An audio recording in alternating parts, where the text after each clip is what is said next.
మీరు chat GPT అని అన్నారు కాబట్టి yeah! Like chat GPT or AI వల్ల what is the destruction is happening in edtech companies now? So బేసిక్‌గా చెప్పాలంటే ఎడ్యుటెక్స్ కంపెనీస్‌కి ఈ టూల్స్ వచ్చడం వల్ల ఇంకా ఈజీ అయిందని చెప్పేసి చెప్పుకోవచ్చు. ఎందుకంటే ఒకప్పుడు ఈ యొక్క టూల్స్ లేకపోతే హ్మ్. స్టూడెంట్స్‌కి చాలా డౌట్స్ వచ్చి ట్రైనర్స్‌ని బాగా లైక్ క్వెషన్స్ చేసి అడిగేవాళ్ళనమాట.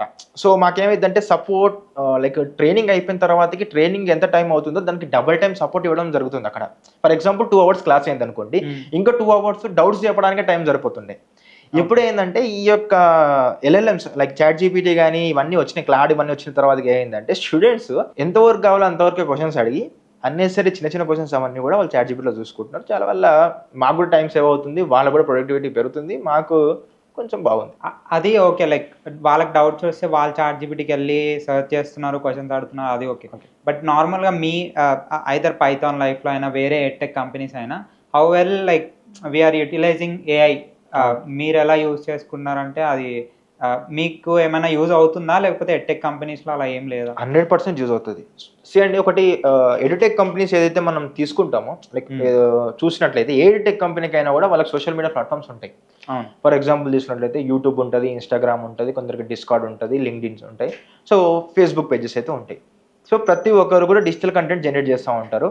వాళ్ళకి డిజిటల్ కంటెంట్ జనరేట్ చేయాలంటే ఫస్ట్ కంటెంట్ రైటింగ్ నుంచి స్టార్ట్ అవుతది. కంటెంట్ రైటింగ్స్ చేసిన తర్వాతకి దాన్ని స్క్రిప్ట్ నీట్‌గా రాసుకొని వీడియో రికార్డ్ చేసుకొని, దాన్ని ఎడిట్ చేసుకొని, ఎడిటింగ్ చేసిన తర్వాతకి ఒక ఫైనల్ అవుట్‌పుట్ వచ్చిన తర్వాతకి దాన్ని మనం తీసుకుపోయి ఎస్‌ఈఓ రాసుకొని, అప్‌లోడ్ చేసుకొని అవన్నీ గూడా జరుగుతది. ఆ ఎస్‌ఈఓ రాసుకున్న తర్వాతకి దానికొక మంచి థంబ్‌నెయిల్ చూసుకొని హ్మ్. సో, చాలా వర్క్ ఉంటది.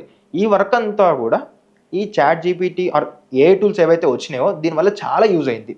ఫస్ట్ హ్మ్. స్క్రిప్ట్ రైటింగ్ అనేది చాలా ఈజీ అయిపోయింది. First thing. సెకండ్ థింగ్ వచ్చేసరికి థంబ్‌నెయిల్ ఐడియాస్ కూడా చాలా ఈజీ అయిపోయింది. ఓకే. ఇంత ముందుకు చాలా కష్టం ఉంటుండే థంబ్‌నెయిల్ ఐడియాస్ తెచ్చుకోవడం గానీ, లైక్ క్యాచీగా పెట్టడం గానీ అవంతా గూడా. నెక్స్ట్ థింగ్ వచ్చేసరికి ఎస్‌ఈఓ రాయడం అనేది గూడా చాలా ఇబ్బంది. ఇప్పుడు ఎస్‌ఈఓ అనేది ప్రతి ఒక్కరు రాసుకుంటున్నారు. ఒకప్పుడు ఎస్‌ఈఓ రాయడానికి చాలా కష్టం అండ్ ఇంకోటి డిఫరెంట్ డిఫరెంట్ టూల్స్ ఉంటుండే అప్పుడు. ఆ టూల్స్‌లో అక్యురేట్ ఉండొచ్చు, ఉండకపోవచ్చు అండ్ సోషల్ మీడియా మేనేజర్‌ని మనం హైర్ చేసుకొని, డిజిటల్ మార్కెటర్‌ని హైర్ చేసుకొని ఇవన్నీ చేయాల్సిన అవసరం అయితే ఉంది. బట్ ఇప్పుడు ఒక సింగిల్ పర్సన్ ఏమీ నాలెడ్జ్ లేకున్నా గూడా ఇవన్నీ చేయగలుగుతున్నాడు. హ్మ్. ఎందుకంటే ఈ ఏఐ టూల్స్ యూజ్ చేసుకొని. సో దీనివల్ల చాలా ఉపయోగం ఉంది. ప్రొడక్టివిటీ పెరిగింది. అండ్ టైమ్ గూడా మిగులుతుంది. So okay. ఎక్కడెక్కడ యూజ్ చేస్తున్నామో కూడా చెప్తాను. స్క్రిప్ట్ రైటింగ్స్‌కి యూజ్ చేస్తున్నాము.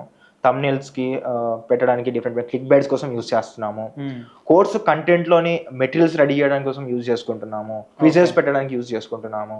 So everything like chat GPT కానీ ఏ ఎల్ఎల్ఎం అయినా గానీ ఏదైనా వర్క్‌లో ప్రతి దానిలో ఇన్వాల్వ్ అవుతుంది. వర్క్‌లో ప్రొడక్టివిటీ పెంచుతుంది. టైం తక్కువ చేస్తుంది. సో ప్రతీదీ యూజ్ చేస్తున్నాం. ఏది ఓకే. మార్కెట్‌లోకి వస్తే అది యూజ్ ఓకే. ఓకే.